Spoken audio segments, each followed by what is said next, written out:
Good afternoon, ladies and gentlemen, and welcome to another episode of the Daily Friend Show. I'm your host, Nicholas Lorimer, today joined by Mr. Terence Corrigan. Terence, how are you doing? I'm good, Nick, and yourself? I'm pretty good. I'm also joined today by Sara Gon. Sara, how are you? I'm well. I'm just may anticipate a few electrical snafus, so bear with me if I have to go in and out. Indeed. I remember we've come a long way since the early days of the Daily Friend Show when we would have all sorts of weird technical bugs and bad mic quality and all that, but I'm sure we shall endure nonetheless. Today we're going to talk a little bit about the absolutely insane story of a guy who seems to have sort of lied his way into the upper echelons of the police. Home affairs messing around people's lives, particularly when it comes to high spending tourists, and also Mexico and its battle against drug lords. So the first story it comes from the Daily Maverick. A guy called Nhlanhla Sizani has been accused of basically duping South Africa's top security cluster into thinking that he was some sort of United Nations official. And that using this sort of false identity, he apparently has no connection whatsoever to the United Nations, he was able to sit in on national joint operation and intelligence structure meetings, particularly around the 2021 local government elections. The National Joint Operational Intelligence Structure's job is to ensure that elections are conducted without violence and to quell any protests and things that might get out of control during an election. And apparently, he was at the meetings and the briefings from the State Security Agency and the police on these issues. Um, a source told the Daily Maverick that he was overseeing the state of preparedness of their work for the elections, and that he was allowed to sit in on these meetings. He also was apparently with President Ramaphosa at a swearing in of new police officers, and is on video attending a number of funerals for slain police officers who had been killed in the line of duty. He's even spoken at some SAPS police events, and apparently in a different guise has been a youth ambassador for the cops. He's only, I think, about 24 years old. Terence, when you have your top spies all in a room together, and they're supposed to be looking at the state of the country, how do you fail to check that someone actually works for the UN? I mean, this is also, it's like such a sort of odd thing. Why is some random guy from the UN coming to oversee elections in South Africa? It's very strange. I don't know what to make of this story. Well, remember that probably the closest an unvetted person got to Barack Obama was the bogus sign language interpreter at Nelson Mandela's funeral. And I remember that the instant response when that was exposed was, no, no, no, well, you can't understand his signing because he was signing in Zulu. And that was just, you know, Was no, it? yeah, no, it was just the theatre of the absurd. Um, I think that this is just, I think, indicative of general breakdown in the state. Yeah, how exactly do you even get in? Do you even get past the secretary?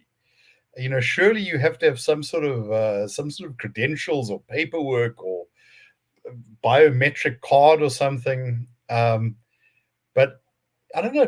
Did this guy maybe just go to a postnet and have one of those plastic cards made with something that said UN? And yeah, Well, that's apparently good enough. he did send around a number of letters to the police on a fake UN letterhead. Oh, well, as long as it's fake UN letterhead. Yeah, no, but if you're sharing sensitive, well, on what basis does the United Nations get to look at sensitive, security information? Maybe if the Secretary General is visiting or something, but you might as well ask, why doesn't the Hungarian Secret Service, get to sit in on those meetings? This is just not the way things should happen. But in a serious country, unfortunately, I think that the country is depressingly unserious. Mm. I, Um, I think so that's yeah, definitely. You know, and this sort of chicanery is not confined to government. Remember, there's those guys who go around claiming to be KFC inspectors, and then sort of free lunch every day. So I don't know. There's something paradoxical here that we live in a country which is so paranoid and so mistrustful. Where surveys show you can't trust most people, but somehow you can trust a guy with a bogus letter or someone claiming to be from head office and wants to, wants a 5-piece meal to Streetwise Five. I don't I know. yeah, I've actually have a personal story which is fairly similar, and this goes back to the '90s when Mandela was president. My father was a journalist at the time, and I can't remember what he was doing. It was something about the union buildings, and he took a wrong turn. He was in the union buildings, took a wrong turn, and he almost walked directly into Nelson Mandela's office while he was there. He was stopped only by the the very last secretary, suggesting that this is not a new problem in the country if random people can almost walk into the president's office. Sarah, the question is raised by this: what precisely does the state security agency do apart from engage in state capture at the behests of ANC factions? Because if you have your top spies in a room, presumably they should have the wisdom to check out and see if anyone is actually not who they claim to be. Well, if you're not a sort of certified member, and I think probably certified is the right term, of the security services, somebody coming from an outside agency, somewhere between 4 and 5 o'clock in the afternoon, they should get his credentials, phone the UN back in New York, and say, "Do you know this guy?"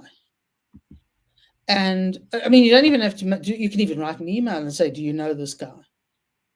Um, you know, and that it's a combination of sort of, I think, the cadre deployment mentality where you really don't want to know this guy other than what he can do for you financially, and that's seeping through to the situation.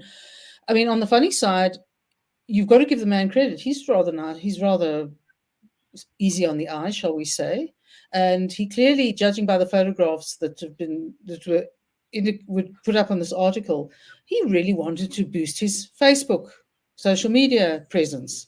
And I think he just wanted to show that he's with Ramaphosa and he's with this general and he's with that colonel, and that was his aim.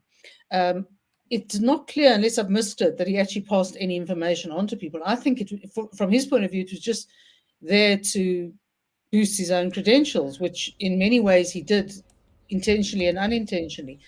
Of course, what it says about our spy agencies is frightening, to say the very. It would be frightening if perhaps they don't have anything interesting to say, which is even more frightening, because it means they're not keeping an eye on threats related to terrorism and drug selling and buying activity, and Exactly. it's This is the real wow. thing I mean, that's he of concern deserves a here is certain that amount of credit for having exposed this rubbish.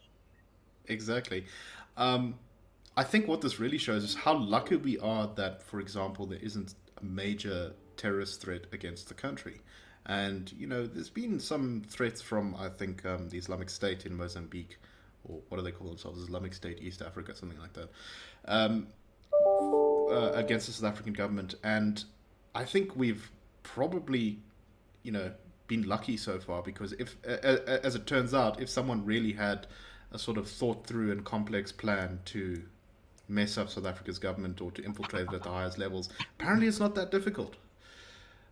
Terence, any final thoughts on this before we move on? No,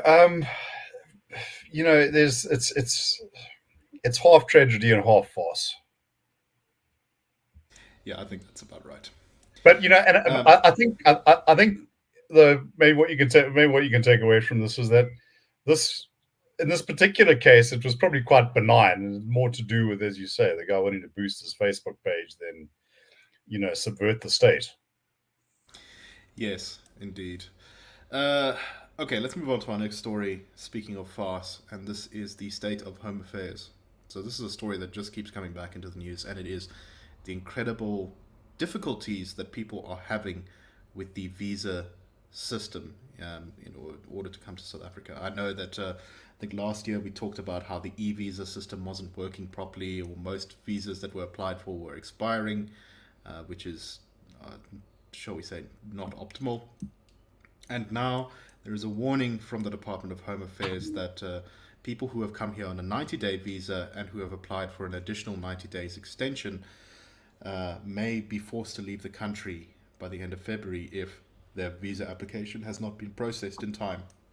Now, the type of visitors who do this, many of them are, shall we say, from sort of Europe, or wealthy people from America or China or wherever, who come to South Africa to avoid the winter in the northern hemisphere, and they often have holiday homes on the coasts or maybe in Cape Town, that kind of thing.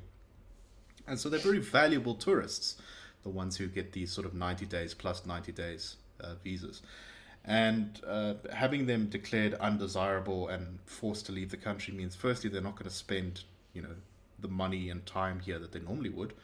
And of course, it's also probably going to mean that they might think to themselves, well, I'm super rich. Maybe I should just buy a holiday house somewhere else, maybe Australia or something, so that I don't have to deal with South African bureaucracy.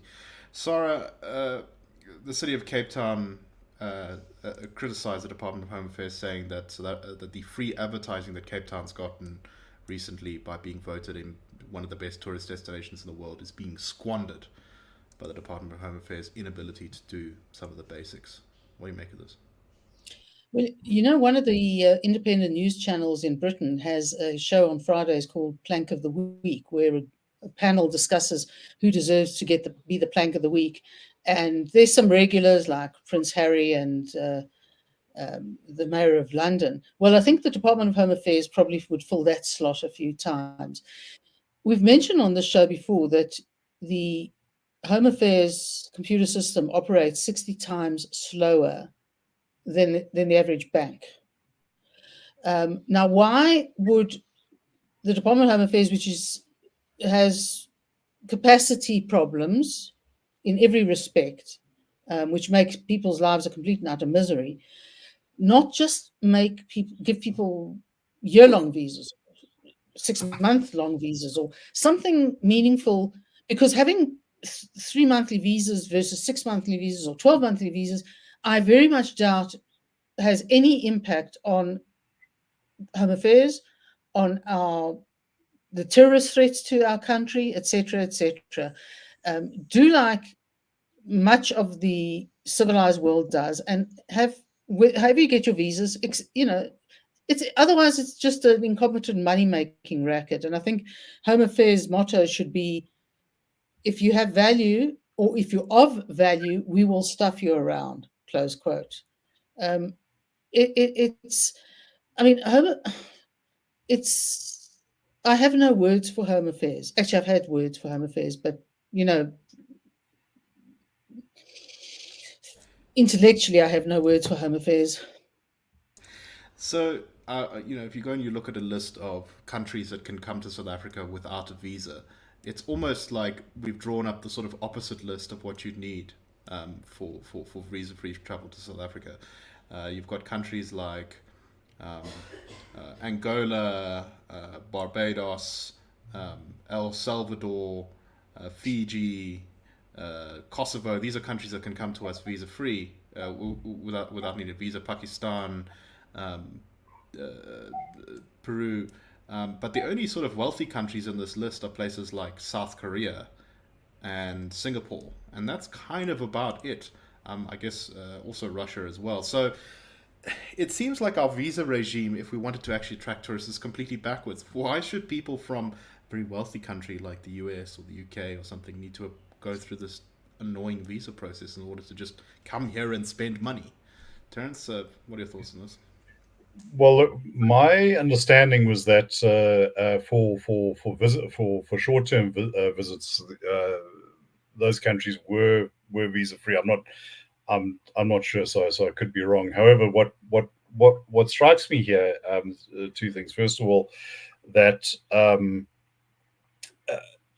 there's a long-standing, I think, almost aversion to allowing people in that somehow people coming in are going to exploit our welfare system.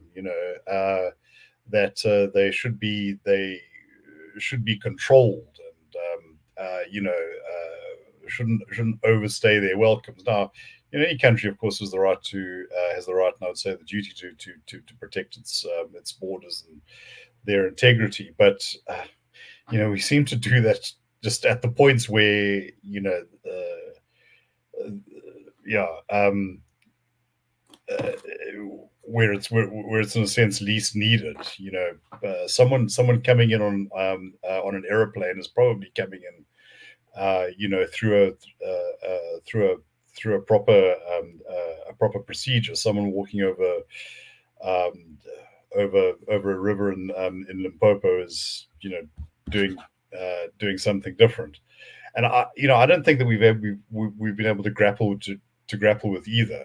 My own sense is that we need to sort of strike a balance between actually keeping some sort of track of people coming in, but making it relatively simple for for that sort of migration to happen.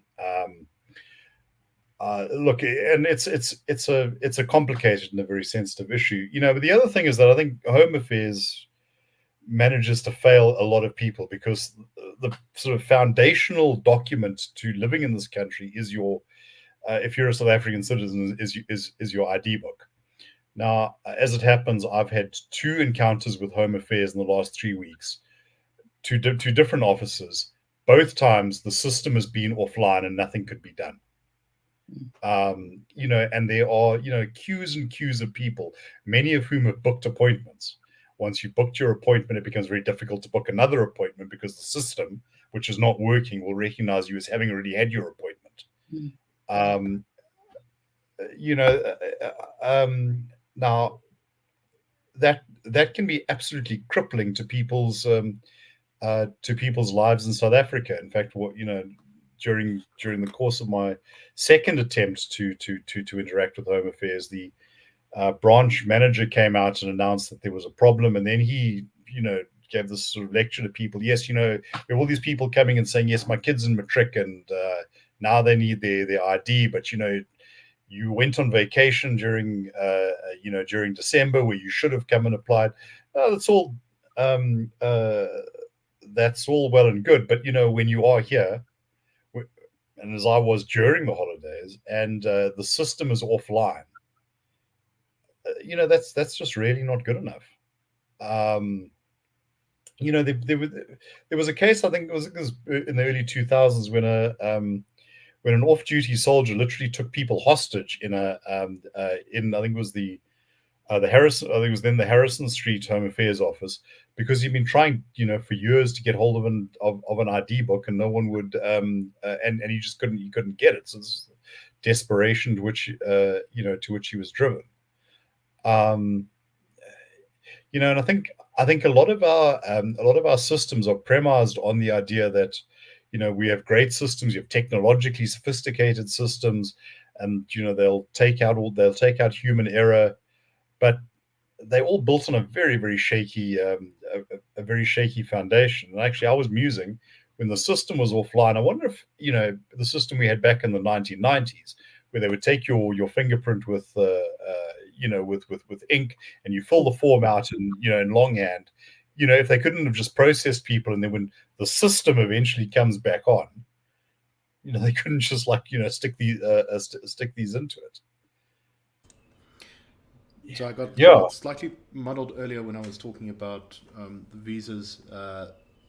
They are what you can apply for. There's certain countries like the US which are visa exempt, but that still means they have to pay a fee, and also they have this sort of 90-day limit. And the 90-day limit is extremely bizarre, because you'll have a country like sort of Hungary, where you have a visa that's only valid for 30 days, but then Zimbabwe, it's valid for 90 days. It's just completely, as Sara said, it's just sort of arbitrary. It's like, why is our visa system set up like this? It seems like someone picked 90 days out at random, said, oh, well, 3 months, that's kind of just going to be the standard. It's completely illogical, and it's just hurting us. And And of course, you still do have some wealthy countries like the US who have to pay visa fees to visit South Africa. But So, how about this? For those people who are coming for 6 month periods or whatever, that's fine. You need some sort of permission, but why not? Just have a sort of an online form where you can sort of send in your proof of funds or whatever, and your address, and you get a 6 month temporary residence permit, or as I think the US does, you can issue visas for that are valid for several years. Um, yeah. Look, I mean, I actually I can understand why you would want sort of an extended period for Zimbabweans, because there's a lot of sort of family exchanges, and there are people who, for better or worse, legally or illegally, are coming here to work and trade and whatever. And it's maybe a concession to reality. But yeah, it's absolutely foolish to take one of these snowbirds who comes with pockets brimming over with dollars or euros or yen or whatever, and finger wagging that you could be an undesirable immigrant because you couldn't extend your visa when the system was down. I can tell you why. Because if you go into Home Affairs and you try and do something, as I once had to do for my mother-in-law, which I think was passport renewal or something, you enter everything in their system, and then you get to the OTP, which will be sent to you. Except there is no OTP. You never get an OTP, blah, blah, blah. So in other words, everything about the system is rubbish. And one has to then, the question then get raised as to who installed the system? Where did the system come from? Who was paid to install the system? Blah, blah, blah. And the worst implications are going to be made, certainly by me, about the quality of the system. And it's I think really Home Affairs is probably just one of the many but really bizarre, nasty experiences of government service messing around with the lives of South Africans and people who wish to visit South Africa. And the sooner it gets taken over by another government, the better. Let me just make one final comment. I noticed this with some irony. The part of the livery is this little sort of looks like a handwritten note in the corner of the opening times and the alongside the logo. We care. Here's the deal. I don't care whether you care. What I care about is, are you efficient? You don't have to care. I don't want to be your friend. I want my ID. They're lying. Yeah, that's fine. I don't want to be your friend. I don't want to date your daughter. When you've been told for the second time that the system is down, yeah, and you're faced with that sign that says "We care," it's actually somehow worse than if they didn't have "We care." No. It goes on to the next topic, and that's really that I'm surprised we haven't gone postal often. No, exactly. Okay, so speaking of which, let us go on to our next topic, and this is about the troubles in Mexico. So, Mexico is not a country I think a lot of people, especially outside of the countries just next to it, speak about often. But as anyone who knows anything about Mexico, it's got very serious problems with law and order, particularly in certain regions of the country, those ones along the border with the United States, where it has major drug cartels. But that's not the only place in the country where they have major drug cartels. They also have in, I think, some of the southern provinces as well. And the story is from one of those southern provinces where, in the southwestern state of Guerrero, a volunteer police force has popped up in the southern state in Mexico in order to try and counter, firstly, attacks by drug cartels on the villages, but also the spate of kidnappings. People are kidnapped and held for ransom by organized criminals in this part of the country. And things have gotten so bad that the volunteer police force is even recruiting kids as young as 12, both boys and girls, to basically take up arms and join patrols to counter criminal groups. There's also apparently last year a drone attack carried out by a drug cartel on a village, which killed 30 people.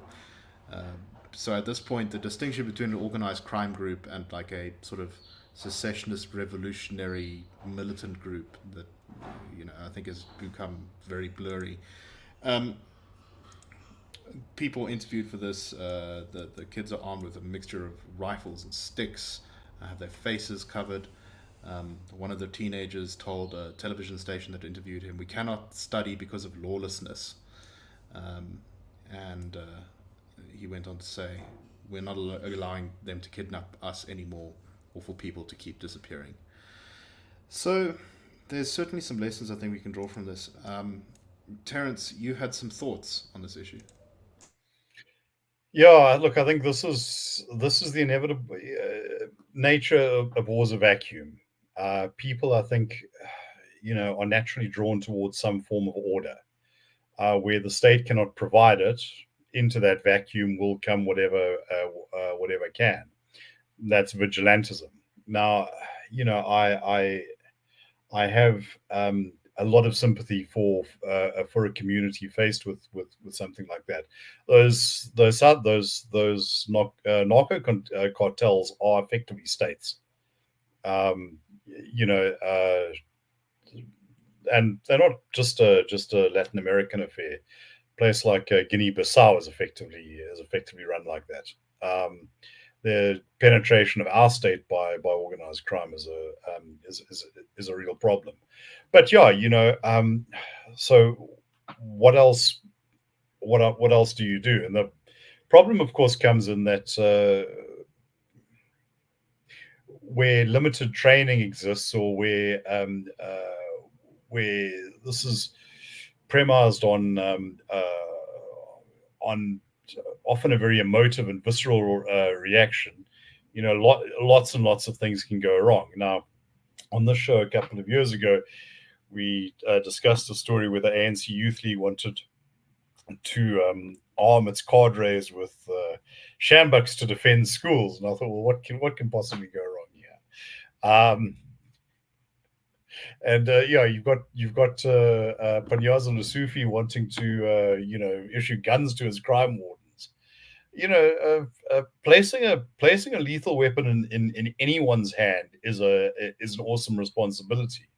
I'm someone who believes in the right of private citizens to have firearms. When you place that in someone's hand, in order to perform some sort of public function to protect someone else, that is an exponentially greater responsibility. And yeah, I mean, I would say, just off the top of my head, that one of the risks here is that you are arming teenagers to take on what may effectively be trained soldiers. The consequence of that can be devastating. But if the state and its agencies won't step up, what is the useful alternative?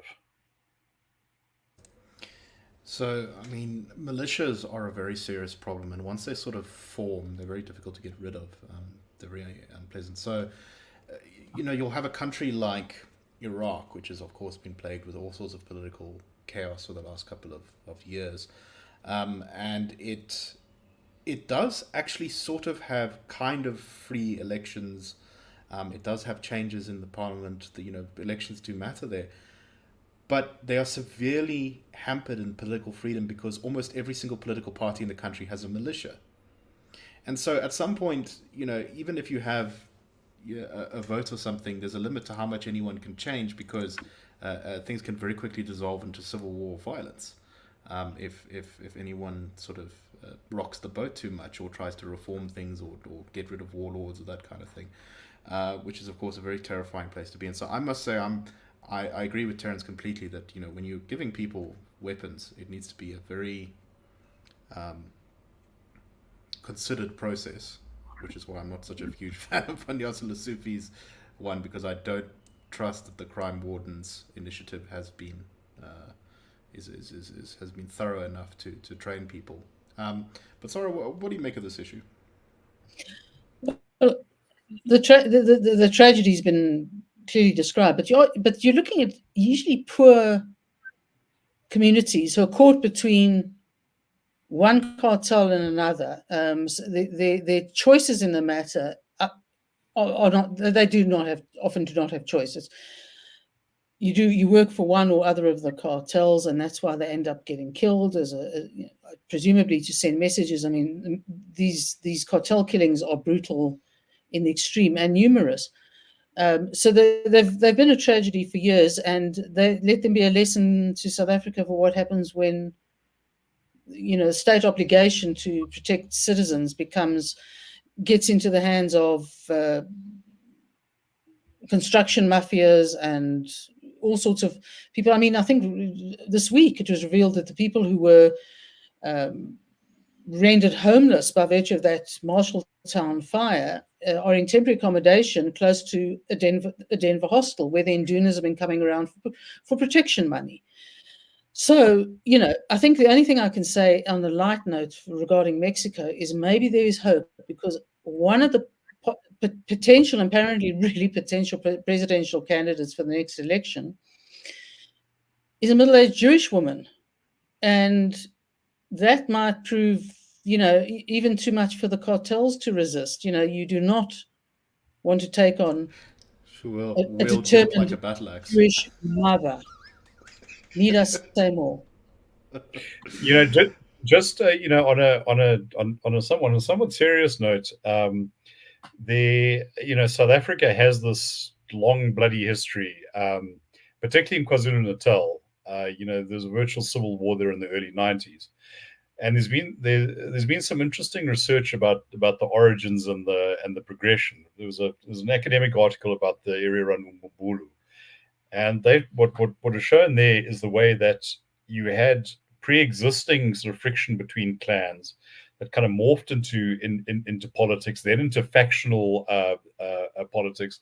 Things like feuding over taxi routes, all of that becomes sort of bleeds in. People may, in one generation, may not quite remember what started it, but each wave of this, successively, propels the next one.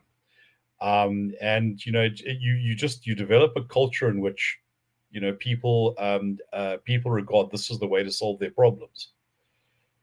And unless there's a way to kind of I hate to use this, but break the cycle, more and more people will be killed. There's a very it's kind of interesting, if you look at sort of any of these long-running conflicts that often involve very high levels of violence against innocents.